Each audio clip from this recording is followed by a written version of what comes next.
भोजपुरी फिल्मों के power star Pawan Singh अब नहीं लड़ेंगे चुनाव। जी हां, आसनसोल से चुनाव नहीं लड़ेंगे पवन सिंह। जैसा कि हम सभी जानते हैं कि शनिवार 2 मार्च करीब शाम को उनके नाम की घोषणा की गई थी। तब से वे काफी खुश थे। वे और उनके सारे फैंस, जो उनके लाखों करोड़ों फैंस हैं, वे बेहद ही ज्यादा खुश थे।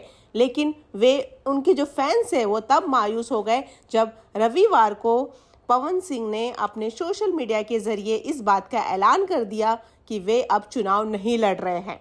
आपको बता दें कि सोशल मीडिया के जरिए उन्होंने एक पोस्ट शेयर किया है जिसमें उन्होंने लिखा है, भारतीय जनता पार्टी के शीर्ष नेतृत्व का दिल से आभार प्रकट करता हूं। पार्टी ने मुझ पर विश्वास करके आसनसोल का उम्मीदवार घोषित किया, लेकिन किसी कारणवश मैं आसनसोल से चुनाव नहीं लड़ पाऊंगा।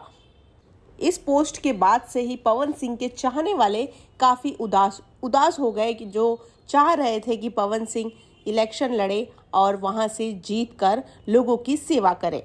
आपको बता दें कि बीजेपी ने शनिवार को 195 प्रत्याशियों की पहली लिस्ट जारी की। इस लिस्ट में पवन सिंह का भी नाम था, लेकिन अब पवन सिंह ने अपने इलेक्शन न लड़ने की खबर का ऐलान करने के बाद लोगों में काफ़ी जो उनका उत्साह था वो कम हो गया है। पावर स्टार पवन सिंह के इस निर्णय पर आपकी क्या राय है, हमें कमेंट कर ज़रूर बताइए। धन्यवाद।